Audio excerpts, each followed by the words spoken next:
بالله من الشيطان الرجيم. بسم الله الرحمن الرحيم.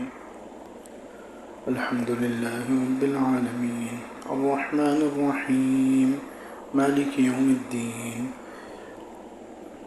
إياك نعبد وإياك نستعين اهدنا الصراط المستقيم صراط الذين أنعمت عليهم غير المغضوب عليهم ولا الضالين آمين.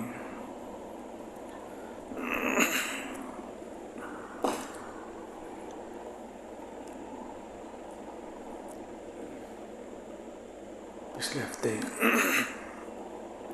کچھ باتیں بتائی گئی تھی، اس کو شروع میں دہرا لیتے ہیں. سب سے پہلے سورہ فاتحہ کی فضیلت بیان ہوئی تھی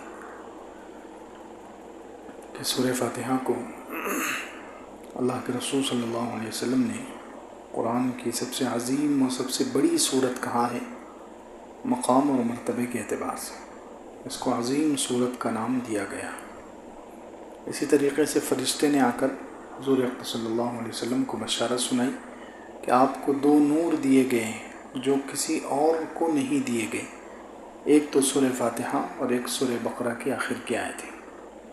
پھر سورہ فاتحہ کی اہمیت بیان ہوئی تھی کہ سورہ فاتحہ اللہ تعالیٰ نے قرآن کے شروع میں بھی رکھی ہے اور نماز کے شروع میں بھی. نماز کی ہر رکعت میں سورہ فاتحہ کا حکم دیا گیا ہے. اللہ تعالیٰ چاہتے ہیں کہ مسلمان کا تعلق سورہ فاتحہ سے مضبوط ہو، کیونکہ سورہ فاتحہ پوری توحید سے بھری ہوئی ہے.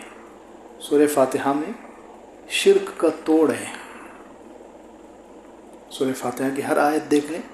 الحمدللہ، تعریف اور شکر کے قابل صرف اللہ رب العالمین، پالنہار پالنے والا رب صرف اللہ. الرحمن الرحیم، رحمتوں کا مالک صرف اللہ.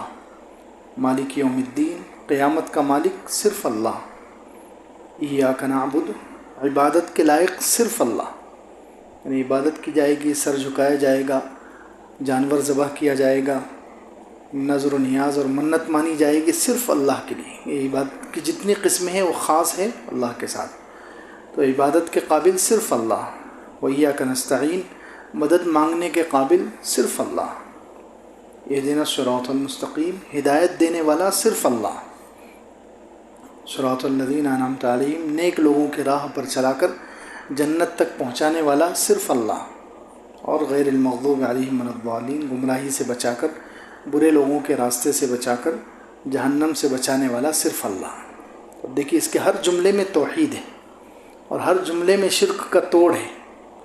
اس لیے خاص طور سے اس کو ہر نماز میں پڑھنے کا حکم دیا گیا اور قرآن کے شروع میں بھی اس کو رکھا گیا. پھر الحمدللہ رب العالمین، پہلی آیت میں اللہ تعالیٰ کی تعریف بیان کی گئی. تمام تعریفیں، تمام تعریفوں کے قابل ذات صرف اللہ کی ہے، رب العالمین جو سارے جہاں کا رب ہے. تمام عالموں کا، جتنے عالم ہیں، جتنے عالم ہو سکتے ہیں، سارے عالموں کا رب صرف اللہ ہے، سب کا پالنے والا، پالنہار. پھر رب کی صفات بیان کی گئی تھی کہ رب کہلانے کے مستحق وہ ہے جو کسی چیز کو عدم سے وجود بخشے، جو چیز ہے نہیں، موجود نہیں ہے، اس کو موجود کرے. پھر دوسرے نمبر پر رب کی صفت یہ ہے کہ وہ اس موجودہ چیز کے باقی رہنے کا انتظام کرے. اور اسی طرح تیسری صفت بیان کی گئی تھی رب کی کہ جو چیزوں کو آہستہ آہستہ تکمیل تک پہنچائے، مکمل کرے. اللہ تعالیٰ انسان کو وجود بھی بخشتا ہے، انسان کے باقی رہنے کا سامان بھی کرتا ہے، انسان کے لیے غذاؤں کا انتظام پوری زندگی، اور انسان کو آہستہ آہستہ تکمیل تک پہنچاتا ہے. تو رب جو ہے صرف اللہ ہے، کیونکہ اس کے اندر یہ تین صفتیں اور کسی کے اندر نہیں پائی جاتی. اور دوسری آیت ہے الرحمن الرحیم. رحمان نہایت ہی مہربان، رحم کرنے والا. الرحمن اور رحیم میں تھوڑا فرق ہے. الرحمن ایسا رحم کرنے والا جس کی رحمت پھیلی ہوئی ہے، جس کی رحمت میں وسعت ہے، پھیلاؤ، اور الرحیم ایسی رحمت والا جس کی رحمت بہت گہری اور مکمل ہے۔ الرحمن اس کی رحمت بہت وسیع ہے، اور الرحیم جس کی رحمت گہری مکمل ہے۔ دونوں صفتیں اللہ رب العزت کی ہیں، اور دونوں میں تھوڑا فرق ہے۔ اسی لیے مفسرین کہتے ہیں کہ الرحمن یہ اللہ رب العزت کی جو صفت ہے یہ دنیا میں کام کرتی ہے، کہ اس کی رحمت دنیا میں وسیع ہے، پھیلی ہوئی ہے ہر ایک پر۔ یہاں اللہ تعالیٰ کی اتنی رحمت میں وسعت ہے کہ یہاں اللہ تعالیٰ ہر ایک کو کھلاتا ہے، ہر ایک کو پلاتا ہے، چاہے مسلمان ہوں چاہے کافر ہوں، بڑے سے بڑے اللہ کے نافرمان بندے، بلکہ خدائی کا دعویٰ کرنے والے، اللہ تعالیٰ انہیں بھی سب نعمتیں دیتا ہے۔ فرعون کو اللہ تعالیٰ نے نعمت کیا، بادشاہت تک دے دی تھی، اور کتنے ہیں آج کے زمانے میں بھی، اور ہر زمانے میں رہے ہیں جو اللہ رب العزت کو نہیں مانتے، بلکہ انتہائی باغی ہیں، بہت زیادہ سرکش ہیں۔ ایسے لوگوں کو بھی اسی رحمان کی صفت کی وجہ سے اللہ رب العزت سب کو کھلاتا ہے، اس کی رحمت دنیا میں پھیلی ہوئی ہے۔ لیکن الرحیم یہ جو صفت رحمت ہے یہ اللہ تعالیٰ کی آخرت میں کام کرے گی۔ آخرت میں اللہ تعالیٰ کی رحمت میں گہرائی ہوگی اور مکمل ہوگی وہ رحمت، اور وہ صرف ایمان والوں کے لیے ہوگی۔ آخرت میں جو رحمت ہے وہ کافروں کے لیے نہیں، آخرت میں رحمت صرف ایمان والوں کو ملے گی۔ تو خیر، الرحمن دنیا میں اس کی رحمت وسیع ہے، وسعت ہے، اس میں پھیلی ہوئی، ہر ایک کے ساتھ اللہ تعالیٰ رحمت کا معاملہ کرتے ہیں، ہر ایک کو ساری چیزیں مہیا کرتے ہیں، اسباب دیتے ہیں اور چیزیں دیتے ہیں۔ لیکن یہ دنیا کی جو رحمت ہے یہ مکمل نہیں ہے، یہاں رحمت مکمل نہیں ہے۔ اسی لیے دیکھیں علماء نے لکھا ہے کہ 3 عالم ہیں۔ کتنے عالم ہیں؟ 3 عالم ہیں۔ ایک تو وہ عالم ہے جس میں آرام ہی آرام، خوشی ہی خوشی، اس میں کوئی ٹینشن نہیں، کوئی غم نہیں، کوئی مصیبت نہیں، وہ جنت کا عالم ہے۔ وہ کون سا عالم ہے؟ جنت۔ وقالوا الحمد للہ الذی اذهب عنا الحزن ان ربنا لغفور شکور۔ جنتی جب جنت میں جائیں گے تو کہیں گے تمام تعریفیں اس اللہ کے لیے جس نے ہم سے سارے غم دور کر دیے، سارے ٹینشن دور کر دیے، ایسی جگہ ہمیں پہنچا دیا، لا یمسنا فیہا نصب ولا یمسنا فیہا لغوب، اس میں کوئی تھکاوٹ، کوئی پریشانی ہمیں نہیں پہنچتی، ایسی جگہ اللہ تعالیٰ نے پہنچا دی۔ تو جنت کا جو جہان ہے، جنت کا جو عالم ہے، وہاں کوئی ٹینشن نہیں، مصیبت نہیں، غم نہیں، کوئی خطرہ نہیں، خدشہ نہیں، کچھ نہیں۔ اور دوسرا عالم ہے جہاں تکلیف ہی تکلیف، مصیبت ہی مصیبت، عذاب ہی عذاب، اللہ ہم سب کو، پوری امت کو بچائے، آمین۔ وہ ہے جہنم، جہاں خالی تکلیف ہے، خالی عذاب ہے، خالی مصیبتیں ہیں، وہاں راحت کا، آرام کا کوئی تصور نہیں۔ 2 عالم۔ اور تیسرا عالم یہ دنیا ہے، یہاں پر راحت بھی ہے اور کلفت بھی ہے، آرام بھی ہے، اس کے ساتھ تکلیفیں بھی ہیں، خوشی بھی ہے، اس کے ساتھ غم بھی ہے، صحت بھی ہے، اس کے ساتھ بیماری بھی ہے۔ یہاں کی خوشی میں بھی کچھ نہ کچھ غم کا کانٹا لگا ہوا ہوتا ہے، خوشی میں بھی کچھ نہ کچھ غم کا کانٹا لگا ہوا ہوتا ہے، کم سے کم خطرہ ہوتا ہے کہ یہ خوشی آئی ہے، پتہ نہیں کتنے دن رہے گی، ختم ہو جائے گی۔ یہاں کوئی بھی یہ دعویٰ نہیں کر سکتا کہ میں مکمل سکون میں ہوں اور آج تک مجھے کوئی تکلیف نہیں پہنچی۔ دنیا میں بڑے سے بڑا بادشاہ لے لو، بڑے سے بڑا مالدار اور اسباب والا، کوئی بھی یہ نہیں کہہ سکتا کہ مجھے آج تک کوئی مصیبت نہیں پہنچی اور آئندہ مجھے مصیبتوں کا خطرہ نہیں ہے۔ دنیا میں ہر خوشی کے ساتھ غم کا کانٹا لگا ہوا ہے، ہر نعمت کے ساتھ اس نعمت کے چھن جانے کا خدشہ لگا ہوا ہے۔ یہاں کا آرام مصیبت کے ساتھ ملا جلا ہے، یہاں خوشی کے ساتھ غم ملا ہوا ہے، یہاں مکمل آرام نہیں ہے، کوئی خطرات سے خالی ہو جائے ایسا نہیں ہے، یہ دنیا ہے۔ اس لیے دنیا میں اللہ کی رحمت الرحمن یہ صفت کام کرتی ہے کہ اللہ کی رحمت عام تو ہے، اللہ کی رحمت وسعت تو ہے، اس میں پھیلاؤ تو ہے، لیکن وہ مکمل نہیں ہے۔ مکمل اللہ تعالیٰ یہ رحمت کو کہاں کریں گے؟ جنت میں جا کر، جہاں اعلان ہو جائے گا لا خوف علیہم ولا هم يحزنون، اب کوئی خوف نہیں، کوئی غم نہیں، کوئی ٹینشن نہیں۔ دنیا میں ایسا اعلان نہیں ہوا۔ دنیا میں ہر ایک کو اچھے حالات بھی پیش آتے ہیں، برے حالات بھی پیش آتے ہیں، خوش کرنے والے حالات بھی اور غمگین کرنے والے حالات بھی۔ خیر، الرحمن جس کی رحمت میں وسعت ہے، اور رحیم جس کی رحمت کامل اور مکمل ہے۔ اس آیت سے کچھ سبق مل رہے ہیں ہمیں۔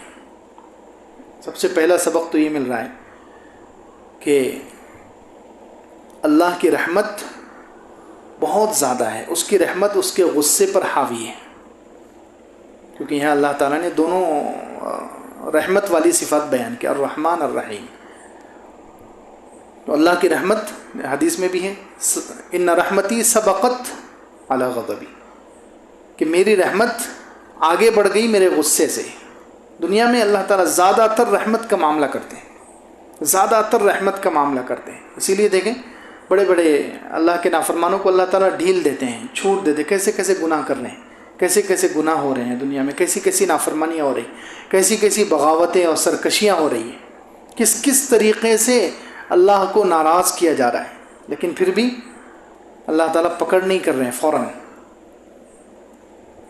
یہ اللہ کی رحمت کے زیادہ ہونے کی علامت ہے کہ اللہ کی رحمت غصے پر حاوی ہے، اللہ کی رحمت زیادہ ہے، اکثر وہ بندوں کے ساتھ رحمت کا ہی معاملہ کرتا ہے، اس لیے تو زندگی چل رہی ہے، دنیا کا نظام چل رہا ہے، ورنہ اللہ تعالیٰ گنہگاروں کو اور نافرمانوں کو ہلاک کرنے کے لیے اللہ کو کتنا وقت لگتا ہے۔ اللہ کے پاس کیسی قدرت ہے، کبھی بھی وہ سانس بند کر سکتا ہے، خون کا نظام بند کر سکتا ہے، جسم کا کوئی بھی نظام اللہ تعالیٰ فیل کر سکتے ہیں کسی بھی وقت، کسی بھی لمحے، کسی بھی منٹ، کسی بھی سیکنڈ۔ اور اللہ تعالیٰ فیل کرنا چاہے، نظام کو خراب کرنا چاہے جسم کے، تو اللہ تعالیٰ کو کیا رکاوٹ ہے؟ کتنا ہی صحت مند انسان ہو دنیا میں، تو کبھی کبھی ہم دیکھ بھی لیتے ہیں کہ صحت مند انسان جس کو کوئی بیماری نہیں ہوتی اور اچانک اس کے جسم کا نظام بند ہو جاتا ہے، اچانک مر جاتا ہے، اچانک بیمار ہو جاتا ہے۔ تو اللہ تعالیٰ تو سب کچھ کر سکتے ہیں، لیکن کیوں نہیں کر رہے ہیں؟ گنہگاروں کو فوراً کیوں نہیں پکڑ رہے ہیں؟ فوراً عذاب کیوں نہیں آ رہا ہے؟ کیونکہ اس کی رحمت غالب ہے، رحمت زیادہ ہے، اکثر وہ دنیا میں رحمت کا معاملہ کرتے ہیں۔ تو ایک بات تو اس آیت سے یہ سمجھ میں آ رہی کہ اللہ کی رحمت اس کے غصے پر حاوی ہے، اکثر وہ اپنے بندوں کے ساتھ رحمت کا معاملہ کرتے ہیں۔ دوسرا اس آیت سے یہ سمجھ میں آ رہا ہے کہ گویا اللہ تعالیٰ نے رحمت کی دو صفتیں یہاں بیان کی، الرحمن الرحیم، گویا اللہ تعالیٰ دعوت دے رہے ہیں کہ میری رحمت سے فائدہ اٹھا لو، میری رحمت سے فائدہ اٹھا لو، اللہ کی رحمت سے فائدہ اٹھا لو۔ لیکن فائدہ کیسے اٹھائیں گے؟ فائدہ اٹھانے کا ضابطہ کیا ہے؟ کہ اس کو راضی کرو، اس نے جو دین دیا ہے اس پر چلو، اعمال دیے اعمال کرو، یہ ہے رحمت سے فائدہ اٹھانے کا طریقہ۔ ان رحمت اللہ قریب من المحسنین، کیا فرمایا 8ویں پارے میں کہ اللہ کی رحمت کس کے قریب ہے؟ محسنین، اچھا عمل کرنے والوں کے قریب ہے۔ ایسی نہیں مل جائے گی نعرہ لگانے سے، جلوس نکالنے سے اور تھوڑی تھوڑی باتوں سے نہیں، عمل کرنا پڑے گا، عمل کرنا پڑے گا، اس کو خوش کرنا پڑے گا تو رحمت آئے گی۔ ان رحمت اللہ قریب من المحسنین۔ اور 9ویں پارے میں فرمایا وَرَحْمَتِي وَسِعَتْ كُلَّ شَيْءٍ، میری رحمت ہر چیز کو گھیرے ہوئے ہے، لیکن رحمت ملے گی کس کو؟ فَسَأَكْتُبُهَا لِلَّذِينَ يَتَّقُونَ وَيُؤْتُونَ الزَّكَاةَ وَالَّذِينَ هُمْ بِآيَاتِنَا يُؤْمِنُونَ، میں رحمت لکھوں گا ان لوگوں کے لیے جو ڈرتے ہیں، لِلَّذِينَ يَتَّقُونَ، جن کے اندر تقویٰ ہے، یعنی حرام کاموں کو چھوڑتے ہیں، وہ گناہوں سے بچتے ہیں اور زکوٰۃ ادا کرتے ہیں اور ہماری آیتوں پر ایمان رکھتے ہیں۔ اور اگلی آیت میں ہے کہ رسول اللہ صلی اللہ علیہ وسلم کا اتباع کرتے ہیں، الذین یتبعون الرسول النبی الامی۔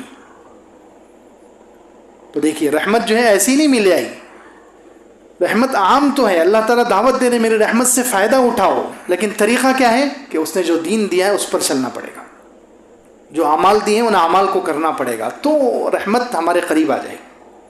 یا چلو انسان ہے، انسان ہونے کے ناطے ہمارے ساتھ نفس لگا ہوا ہے، شیطان ہے، ماحول ہے، ان چیزوں کی وجہ سے چلو کبھی کبھی گناہ ہو جائے تو توبہ کر لو، توبہ کرنے والوں کے ساتھ بھی اللہ کی رحمت ہوتی ہے، توبہ کرنے والوں سے خود اللہ محبت کرتے ہیں، بار بار توبہ کرنے والے اللہ کو پسند ہیں، ان اللہ یحب التوابین، تواب کہتے ہیں بار بار توبہ کرنے والا، بار بار توبہ کرنے والا، اس سے اللہ محبت کرتا ہے۔ تو اگر رحمت سے فائدہ اٹھانا ہے تو ایک تو دین پر چلو، اعمال کرو، اور کبھی کبھی گناہ ہو جائے خطا ہو جائے، نافرمانی ہو جائے تو توبہ کر لیا کرو، فوراً توبہ کر لیا کرو، توبہ کر لیا کرو. گناہوں پر اصرار نہیں، گناہوں پر اترانا نہیں، اور بار بار گناہ کر کے اللہ کی رحمت سے دور نہیں ہونا. گناہ ہو جائے فوراً توبہ کر لو تاکہ اور رحمت قریب آ جائے، ہم رحمت کے قریب ہی رہیں. تو دوسرا سبق اس سے یہ مل رہا ہے کہ اللہ کی رحمت سے فائدہ اٹھاؤ. تیسرا سبق اس آیت سے مل رہا ہے الرحمن الرحیم، کہ جب اللہ رحمان ہے، بہت زیادہ رحم کرنے والا، اور رحمت اس کی دنیا میں پھیلی ہوئی ہے اور آخرت میں اس کی رحمت مکمل ہوگی، تو جیسے وہ رحمان ہے، وہ رحم کرنے والا ہے، تم بھی رحم کرو. ایک حدیث ہے جو پہلے زمانے میں جو محدثین ہوتے تھے، ان کے پاس کوئی حدیث حاصل کرنے کے لیے جاتا تھا، حدیث کا علم حاصل کرنے کے لیے جب کسی محدث کے پاس پہنچتے تھے تو سب سے پہلے وہ ہاتھ پکڑ کر ایک حدیث پڑھاتے تھے. اس حدیث کا نام ہے حدیث مسلسل بالاولیت. یعنی ہمیشہ اکثر و بیشتر محدثین پہلے نمبر پر اسی حدیث کو مسلسل پڑھاتے چلے آئے. حدیث مسلسل بالاولیت اس کا نام ہے. یعنی مسلسل محدثین نے ہمیشہ اسی کو پہلے، جو بھی حدیث کا علم حاصل کرنے کے لیے کسی محدث کے پاس جاتا تھا تو وہ محدث ہاتھ پکڑتے تھے اور سب سے پہلے یہی حدیث پڑھاتے تھے. وہ حدیث کون سی ہے؟ الراحمون یرحمہم الرحمن ارحموا من فی الارض یرحمکم من فی السماء او کما قال علیہ الصلوۃ والسلام. حضور صلی اللہ علیہ وسلم نے فرمایا کہ جو رحم کرنے والے ہوتے ہیں ان پر رحمان رحم کرتا ہے. تم زمین والے پر رحم کرو، آسمان والا تم پر رحم کرے گا. یہ تیسرا سبق مل رہا ہے کہ جب اللہ رحم کرنے والا ہے تو تم بھی اللہ کے مخلوق پر رحم کرو، تم بھی دوسروں پر رحم کرو. ہم رحم کریں گے، اللہ رحمان ہم پر رحم کرے گا. اللہ تعالیٰ چاہتے ہیں کہ میرے مخلوق پر رحم کیا جائے، اور اللہ کو پسند ہے، بہت پسند ہے، بہت پسند ہے. بعض مرتبہ کسی چھوٹی سی مخلوق پر، بلکہ گھٹیا مخلوق پر رحم کیا جاتا ہے، اللہ تعالیٰ کو وہ چیز پسند آ جاتی. جیسے صحیح حدیث میں واقعہ ہم سنتے رہتے ہیں، فاحشہ عورت نے کتے کو پانی پلا دیا. اب کتا کوئی بہت اونچی مخلوق نہیں ہے، اس پر رحم کر دیا. اس نے دیکھا کہ وہ پیاس سے تڑپ رہا ہے، پیاس سے بدحال ہے، تو اس کو رحم آ گیا اور اس نے پانی پلا دیا. اس پر اس کی بخشش ہو گئی. تو مخلوق پر رحم کرنا اللہ کو اتنا پسند ہے کہ بعض مرتبہ کسی مخلوق پر رحم کرنے کی وجہ سے اللہ تعالیٰ مغفرت کر دیتے ہیں، اللہ تعالیٰ پوری زندگی کے گناہ معاف کر دیتے ہیں. اور ایسا بہت مرتبہ ہوا ہے. بہت علماء کے اور محدثین کے واقعات. ابن شاذ رحمۃ اللہ علیہ تھے، ایک بہت بڑے محدث تھے. وہ ایک مرتبہ سفر میں جا رہے ہیں. خیر ان کے انتقال کے بعد کسی نے ان کو خواب میں دیکھا تو ان سے پوچھا کہ آپ کے ساتھ اللہ تعالیٰ نے کیا معاملہ کیا؟ بولے اللہ تعالیٰ نے میری بخشش کر دی. کس وجہ سے؟ اب دیکھو کیسی وجہ ہے. اللہ تعالیٰ کی رحمت جو ہے کیسے بہانے تلاش کرتی ہے انسان کو نوازنے کے لیے، انسان کی بخشش کے لیے.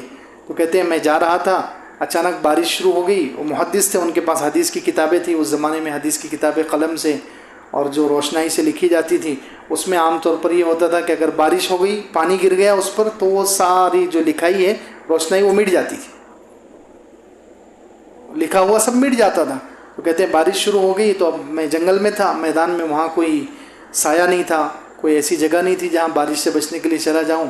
تو بس میں نے حدیث کی کتابیں سینے سے لگا لی اور رکوع میں چلا گیا تاکہ کتابیں نہ بھیگے، کتابیں نہ بھیگے، میں بھیگ جاؤں، میری پیٹھ بھیگ جائے، کتابیں نہ بھیگے. یہ سوچ کر میں رکوع میں چلا گیا، جھک گیا، اور جب تک بارش ہوتی رہی اسی حالت میں رہا. اس عمل پر میری بخشش ہو گئی، اللہ کی رحمت. تو معمولی چیزوں پر اللہ تعالیٰ رحمت کا معاملہ کرتے ہیں. کسی مخلوق پر رحم کرو، اللہ تعالیٰ بخشش کر دیتے ہیں. تو اس آیت سے تیسرا سبق یہ مل رہا ہے الرحمن الرحیم، کہ اللہ رحم کرنے والا ہے، تم بھی مخلوق پر رحم کرو.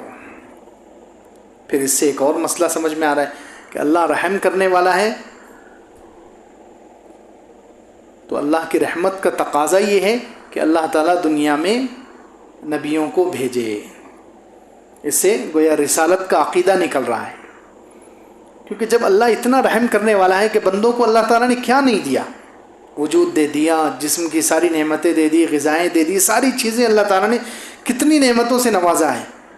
تو اب اگر دنیا میں اللہ تعالیٰ صرف جسمانی نعمتیں، ظاہری نعمتیں، مادی نعمتیں انسانوں کو دے دیتے اور باطنی نعمت نہ دیتے، کسی نبی کو نہ بھیجتے، آسمانوں سے کتابیں نہ اتارتے، انسان کو اسی طرح بھٹکتا ہوا رہنے دیتے، تو یہ اللہ کی شان رحمت کے خلاف تھا. اللہ کی جو وسیع رحمت ہے اس کے منافی، اس کے خلاف بات تھی یہ. تو اس لیے اللہ نے اسی رحمت کی تکمیل کے لیے اللہ تعالیٰ نے کیا کیا، نبیوں کا سلسلہ چلایا. کہ جیسے میں دنیا میں ان کو نعمتیں دے رہا ہوں، جیسے میں دنیا میں ان کو نعمتیں دے رہا ہوں، مادی نعمتیں، ظاہری نعمتیں، میں نے ان کو جسم دیا، کھانے پینے کے لیے چیزیں دی، باقی رہنے کے لیے اسباب دیے، زندگی گزارنے کے لیے دنیا کے نقشے دیے، تو ایسے ہی ان کو صحیح راستہ بتانے کے لیے کہ یہ اللہ تک پہنچ جائیں، جنت تک پہنچ جائیں، یہ گناہوں میں اور گندے راستوں میں بھٹکتے نہ رہیں، یہ سیدھے راستے کی طرف آ جائیں. تو اس کے لیے اللہ تعالیٰ نے نبیوں کا سلسلہ چلایا. تو یہ گویا اللہ کی رحمت کا تقاضا ہے، یہ تھا کہ اللہ تعالیٰ نبیوں کا سلسلہ چلاتے اور وہ اللہ نے چلایا. اسی لیے نبوت کو بھی رحمت اللہ تعالیٰ نے قرآن میں کہا ہے. نبوت کو بھی یہ جو اشارہ کیا جا رہا ہے ایسے ہی نہیں کیا جا رہا. الرحمن الرحیم سے رسالت کا عقیدہ جو نکل رہا ہے، تو رسالت کو اللہ تعالیٰ نے قرآن میں رحمت سے تعبیر کیا ہے. ایک جگہ 25ویں پارے میں مشرکین مکہ جو تھے وہ کہتے تھے وَقَالُوا لَوْلَا نُزِّلَ هَذَا الْقُرْآنُ عَلَى رَجُلٍ مِّنَ الْقَرْيَتَيْنِ عَظِيمٍ، کہ یہ قرآن اگر انسان پر ہی اترنا تھا، یہ مشرکین مکہ کہتے تھے اگر انسان پر ہی اترنا تھا تو کسی مالدار پر اتر جاتا. مکہ میں اتنے بڑے بڑے سردار ہیں، ابو جہل ہے، یہ ان کی سوچ تھی، ان کا کہنا تھا. ابو جہل ہے، یہاں پر امیہ ابن خلف ہے، بڑے بڑے سردار تھے. تو اگر انسان پر ہی قرآن اترنا تھا تو ان سرداروں میں سے مکے کے کسی سردار پر یا طائف کے کسی سردار پر اتر جاتا. ان کسی سردار پر، کسی مالدار پر قرآن نہیں اترا تو حضرت محمد صلی اللہ علیہ وسلم پر اترا، جو یتیم ہے، جو غریب ہے. کیونکہ حضور اقدس صلی اللہ علیہ وسلم تو پیدا ہونے سے پہلے ہی والد کا انتقال ہو گیا، یتیم پیدا ہوئے اور غریب تھے اس زمانے میں. تو مشرکین مکہ یہ اعتراض کرتے لولا نزل هذا القرآن على رجل من القريتين عظيم، کہ جو دو بستیاں ہیں مکہ اور طائف، اس میں سے جو بڑے لوگ ہیں، سردار مالدار، ان میں سے کسی پر قرآن اترنا چاہیے تھا. تو اللہ تعالیٰ نے کیا جواب دیا، اہم یقسمون رحمت ربک، کہ کیا یہ آپ کے رب کی رحمت کو تقسیم کرنا چاہتے ہیں؟ نبوت کو یہ تقسیم کریں گے؟ ان کی اوقات ہے. دنیا میں نحن قسمنا بینہم معیشتہم فی الحیات الدنیا، روزی جو معمولی چیز ہے، روزی کیا ہے؟ اللہ تعالیٰ کے حساب سے معمولی چیز ہے، جو اللہ تعالیٰ جانوروں کو تک دے رہے ہیں، جو بڑے بڑے نافرمانوں کو دے رہے ہیں. تو یہ معمولی چیز کا نظام ہم نے کسی انسان کے ہاتھ میں نہیں دیا، یہ ہمارے ہاتھ میں رکھا ہے. تو اتنی بڑی چیز نبوت، وہ نظام ہم ان کے ہاتھ میں کیسے دے دیں گے؟ یہ کہنا چاہ رہے ہیں. اہم یقسمون رحمت ربک نحن قسمنا بینہم معیشتہم فی الحیات الدنیا. دنیا کی زندگی میں روزی کا جو نظام ہے، روزی نبوت کے مقابلے میں تو بہت چھوٹی چیز ہے. تو روزی کا نظام ہم نے کسی انسان کے ہاتھ میں نہیں دیا، کسی سردار کے ہاتھ میں نہیں دیا، ان کافروں کے ہاتھ میں نہیں دیا. تو ہم نبوت ان کے بولنے پر کسی کو کیسے دے دیں گے؟ تو خیر وہاں پر اللہ تعالیٰ نے نبوت کو رحمت سے تعبیر کیا. رحمت کا لفظ ہے اہم یقسمون رحمت ربک. تو نبیوں کا بھیجا جانا یہ بھی اللہ کی طرف سے رحمت ہے. نبیوں کا بھیجا جانا، نبیوں کا سلسلہ، یہ بھی اللہ کی طرف سے رحمت ہے. تو الرحمن الرحیم کی آیت سے اس طرف رسالت کے عقیدے کی طرف اشارہ نکل رہا ہے کہ اللہ تعالیٰ نے اسی رحمت کے عقیدے، اسی رحمت کی بنیاد پر، کہ جو اللہ اتنا رحیم ہے، اتنا کریم، اتنا مہربان ہے، اتنی اس کی رحمت میں وسعت ہے، اسی رحمت کی بنا پر دنیا میں نبیوں کا سلسلہ چلایا اور وحی بھیجا. وحی بھیج کر انسان کی رہبری کی ہے. کیونکہ انسان کے پاس جو ہے نا علم حاصل کرنے کے 3 ذریعے ہیں. علم حاصل کرنے کے کتنے ذریعے ہیں؟ 3 ذریعے ہیں علم حاصل کرنے کے. ایک تو سب سے پہلے حواس. انسان کے بدن میں 5 چیزیں ہیں جن سے انسان علم حاصل کرتا ہے. حواس سے 5. آنکھ سے دیکھ کر علم حاصل کرتا ہے، زبان سے چکھ کر، کان سے سن کر، اور ہاتھ سے چھو کر، ناک سے سونگھ کر. یہ 5 حواس سے 5، 5 محسوس کرنے والے حواس جس کو کہتے ہیں. ان 5 چیزوں سے انسان کو علم حاصل ہوتا ہے. ہوتا ہے نہیں ہوتا؟ جیسے یہ مائک ہے، مثال کے طور پر یہ مائک ہے، آنکھوں سے میں نے دیکھا تو علم حاصل ہوا کہ یہ مائک ہے، یہ کالا ہے، اس کا کلر کالا ہے، علم حاصل ہوا. پھر ہاتھ لگا کر دیکھا، چھو کر، تو یہ شروع میں ربڑ ہے اور یہ لوہے کا ہے، سخت ہے. یہ علم حاصل، چھو کر علم حاصل ہوتا ہے انسان کو. اسی طرح دیکھ کر علم حاصل ہوتا ہے، اور بہت سی چیزوں کا چکھ کر علم حاصل ہوتا ہے. بہت سی چیزوں کا سن کر. سب سے زیادہ علم حاصل ہوتا ہے انسان کو سن کر. سب سے زیادہ علم کیسے حاصل ہوتا ہے؟ اسی لیے 14ویں پارے میں اللہ تعالیٰ نے انسان کے بارے میں کہا واللہ اخرجکم من بطون امہاتکم، اللہ نے تمہیں ماؤں کے پیٹ سے نکالا. لا تعلمون شیئا، تم کچھ بھی نہیں جانتے تھے. اب تمہیں کچھ بھی علم نہیں، پیدا ہوئے تو کچھ بھی علم نہیں تھا. اب علم آنے کے لیے، علم حاصل کرنے کے لیے اللہ نے کیا ذریعے دیے؟ اللہ تعالیٰ نے وہاں 3 ذریعے بیان کیے. وَجَعَلَ لَكُمُ السَّمْعَ وَالْأَبْصَارَ وَالْأَفْئِدَةَ لَعَلَّكُمْ تَشْكُرُونَ. اس نے تمہیں کان دیے. سب سے پہلے اللہ نے کان کا تذکرہ کیا ہے، کیونکہ سب سے پہلے اور سب سے زیادہ علم انسان کان سے حاصل کرتا ہے، سن کر. بچہ جب پیدا ہوا، 1-2 سال کا ہو گیا، بولنے کے قابل ہو گیا، تو وہ ساری چیزوں کا علم حاصل کرتا ہے سن کر. کیسے؟ سن کر. ماں باپ اس کو بولتے ہیں تو وہ دیکھتا ہے کہ اس چیز کو کوپ کہا جاتا ہے، اس کو رکابی کہا جاتا ہے، اس کو کھانا کہا جاتا ہے، اس کو یہ کہا جاتا ہے، اس کو دروازہ، پنکھا، لائٹ، یہ سب چیزیں وہ سنتا ہے. بڑے جو گھر کے ہوتے ہیں وہ بولتے ہیں، وہ سنتا ہے، سن کر وہ خود بھی بولنا شروع کر دیتا ہے. تو اس کو سب سے زیادہ علم اور سب سے پہلے علم انسان کو کان سے حاصل ہوتا ہے. اسی طریقے سے آگے بڑھ کر جب آدمی اسکول میں جاتا ہے یا مدرسے میں جاتا ہے تو کاہے سے علم حاصل ہوتا ہے؟ ٹیچر کی کیا سنتے ہیں؟ اسپیچ سنتے ہیں، بات سنتے ہیں. تو سن کر انسان کو کتنا علم حاصل ہوتا ہے. سن کر کتنا علم حاصل ہوتا ہے. سب سے زیادہ علم سن کر حاصل ہوتا ہے. اس لیے سب سے پہلے اللہ تعالیٰ نے کانوں کا تذکرہ کیا. پہلے شروع میں بھی اور سب سے زیادہ بھی علم کان سے ہی حاصل ہوتا ہے. اسی لیے جو بچے جو گونگے ہوتے ہیں نا، عام طور پر جتنے جو بیچارے بول نہیں سکتے، بولنے سے جو معذور ہوتے ہیں، اکثر وہ لوگ بہرے ہوتے ہیں. وہ لوگ گونگے بعد میں ہوتے ہیں، پہلے بہرے ہوتے ہیں. پہلے کیا ہوتے ہیں؟ وہ بہرے ہوتے ہیں. اس وجہ سے گونگے ہوتے ہیں کیونکہ کانوں سے انہوں نے سنا نہیں ماں کو یا باپ کو یا گھر کے بڑوں کو کچھ کہتے ہوئے کہ اس چیز کو کیا بولا جاتا ہے. بہت سارے گونگے چلاتے ہیں لیکن الفاظ کہاں سے لائیں گے؟ وہ الفاظ بنانا نہیں آتا ان کو. الفاظ جو بچہ بناتا ہے وہ سن کر بناتا ہے نا. اس کو یہ بولا ہے، اس کو یہ بولا. بہت سارے گونگے بولتے ہیں، بڑبڑ کرتے ہیں، لیکن الفاظ نہیں بنا پاتے. ان کے پاس الفاظ کا ذخیرہ نہیں ہوتا کیونکہ انہوں نے سنا نہیں ہے، وہ بہرے ہیں.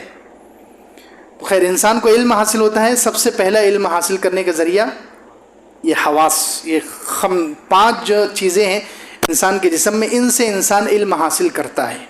لیکن اس کی ایک حد ہے، لمٹ ہے. وہاں جا کر یہ انسان کے اعضاء کی حد ختم ہو جاتی ہے. اس کے آگے کا علم ان اعضاء سے حاصل نہیں ہو سکتا.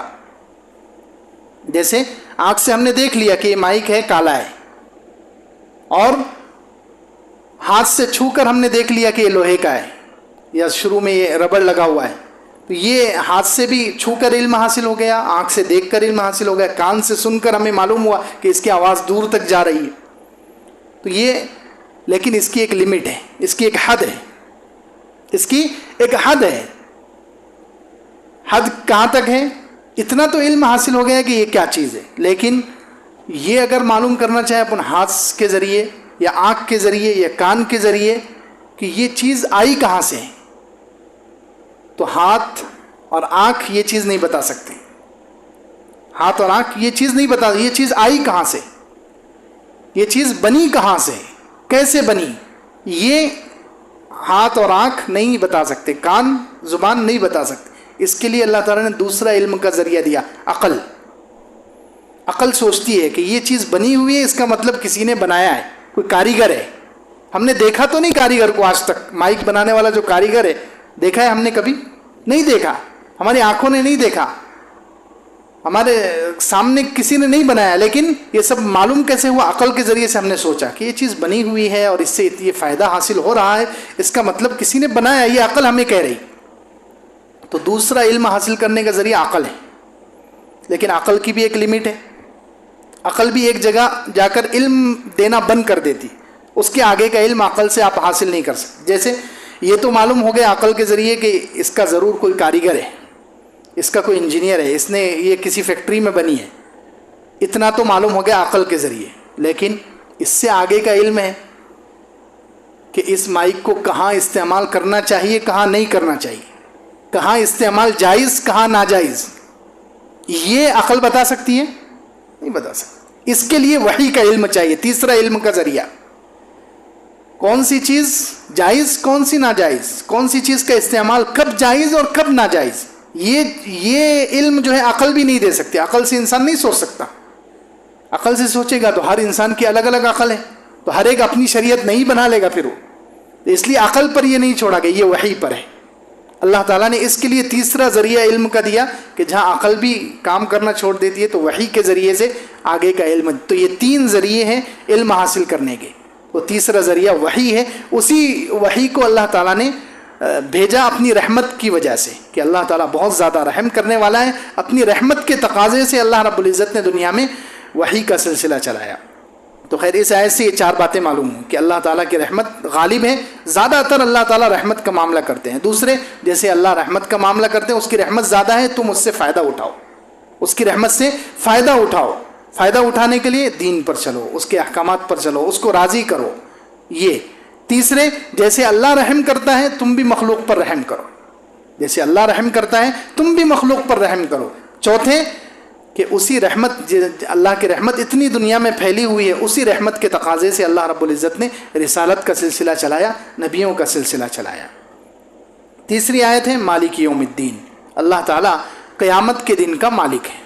مالک یعنی مالک، یوم معنی دن، اور دین کا مطلب ہے بدلہ. دین کہتے ہیں عربی میں بدلے کو. یوم الدین بدلے کا دن. قیامت کا دن کیا ہے؟ بدلے کا دن ہے. جیسے اعمال کیے ہوں گے ویسے بدلہ ملے گا. تو اس لیے مالک یوم الدین. اس آیت سے ایک اور عقیدہ اللہ تعالیٰ بتلا رہے ہیں کہ قیامت کا عقیدہ. دیکھو شروع کی 3 آیتوں میں اللہ تعالیٰ نے 3 عقیدے بیان کر دیے. الحمدللہ میں توحید کا عقیدہ بیان ہوا، الرحمن الرحیم میں رسالت کا عقیدہ، اور مالک یوم الدین سے یوم آخرت قیامت کا عقیدہ. 3 آیتوں میں اللہ تعالیٰ نے 3 عقیدے بیان کیے. تو اس سے تیسرا عقیدہ بیان کیا جا رہا ہے مالک یوم الدین. وہ روز جزا کا مالک ہے، یعنی قیامت کے دن کا مالک ہے. اب مالک تو اللہ تعالیٰ آج بھی ہے. مالک تو للہ ملک السماوات والارض، آسمان اور زمین کی بادشاہت دنیا میں بھی اللہ ہی کی ہے. دنیا میں بھی مالک، اصل مالک کون ہے؟ اللہ ہے. تو یہاں آخرت کے دن کا مالک اللہ ہے، یہ کیوں کہا گیا؟ حالانکہ دنیا کا مالک بھی تو اللہ ہے، دنیا کی ہر چیز کا مالک بھی تو اللہ ہے. اصل ایک چیز بتلانے کے لیے یہ کہا گیا ہے. کیا چیز بتلانا ہے؟ کہ دنیا میں تو اللہ تعالیٰ نے ظاہری طور پر انسانوں کو بھی کچھ مالک بنایا ہے. انسانوں کو بھی چیزوں کا مالک بنایا ہے. دنیا میں گھر کا مالک ہے نا، رجسٹری ہوتی ہے، کس کا نام لکھا جاتا ہے؟ اللہ تعالیٰ کا. انسان کا نام لکھا جاتا ہے نا، انسان کا نام. دنیا میں اللہ تعالیٰ نے انسان کو مالک بنایا کچھ حیثیت سے. انسان کو ظاہری اعتبار سے مالک بنایا ہے. گھر کا مالک ہے، گاڑی کا مالک ہے انسان، پراپرٹی کا مالک ہے، دنیا کی چیزوں کا مالک ہے، اور جانوروں کا مالک سورہ یاسین میں ہے اولم یروا انا خلقنا لهم مما عملت ایدینا انعاما فهم لها مالکون. اللہ تعالیٰ خود کہہ رہے ہیں کہ ہم نے اپنے ہاتھ سے جو جانور پیدا کیے، جو چیزیں پیدا کی ہیں، یہ ان کے مالک بن رہے ہیں، ان کے مالک بنے ہوئے ہیں. فهم لها مالکون.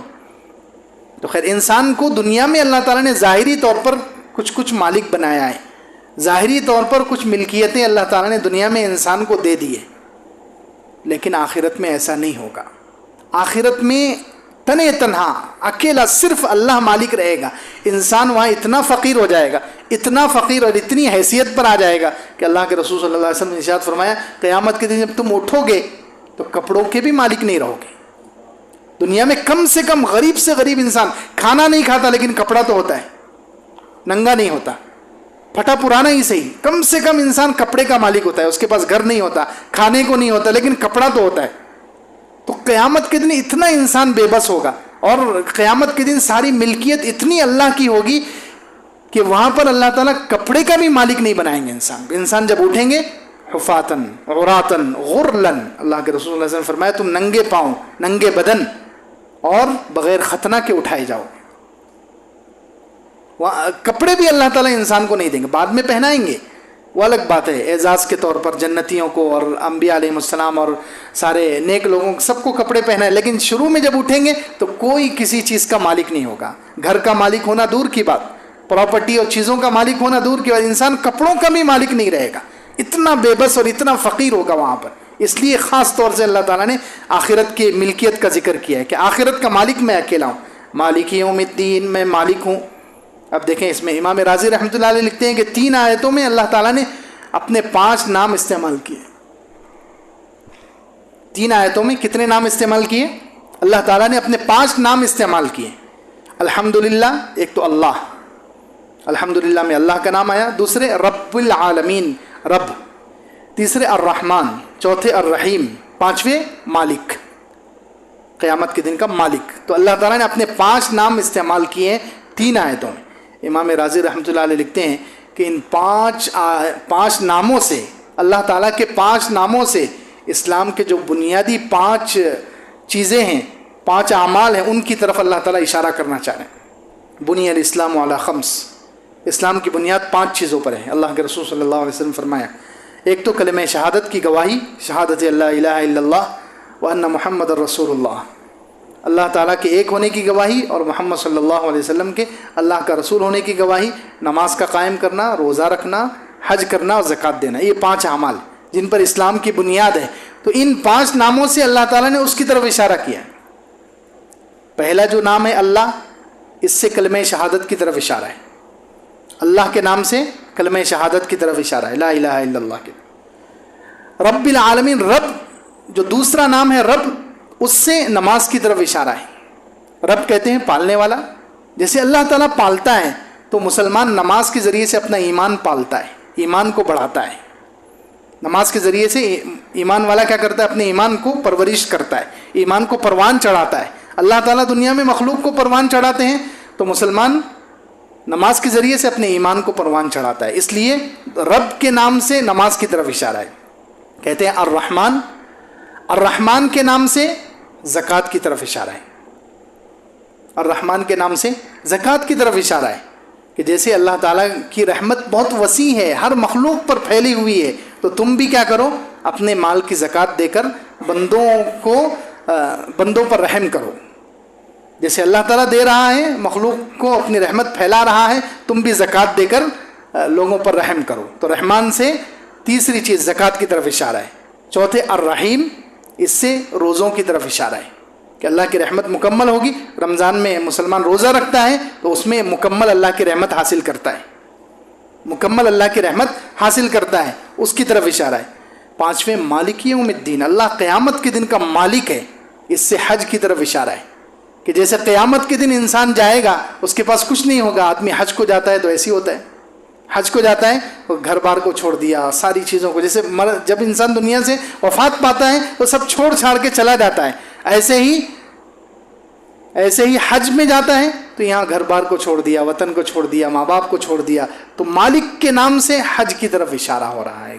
یہ 5 نام اللہ تعالیٰ نے 3 آیتوں میں بیان کیے، ان سے اسلام کے 5 جو بنیادی اعمال ہیں ان کی طرف اشارہ ہو رہا ہے۔ چلیے اس کے آگے انشاءاللہ آئندہ ہفتے میں۔ الحمدللہ رب العالمین، سبحان رب العلی العلی الوہاب، وإلہکم الہ واحد لا الہ الا هو الرحمن الرحیم۔ اللهم لك الحمد شكرا ولك المن فضلا، اللهم لك الحمد كالذي تقول خيرا مما نقول، اللهم صل على سيدنا محمد وعلى آل سيدنا محمد وبارك وسلم۔ ربنا آتنا في الدنيا حسنة وفي الآخرة حسنة وقنا عذاب النار، ربنا لا تزغ قلوبنا بعد إذ هديتنا وهب لنا من لدنك رحمة إنك أنت الوهاب، اللهم إنا نسألك التوفيق لمحابك من الأعمال وصدق التوكل عليك وحسن الظن بك، ربنا تقبل منا إنك أنت السميع العليم وتب علينا إنك أنت التواب الرحيم، وصلى الله على النبي الكريم، آمين برحمتك يا أرحم الراحمين۔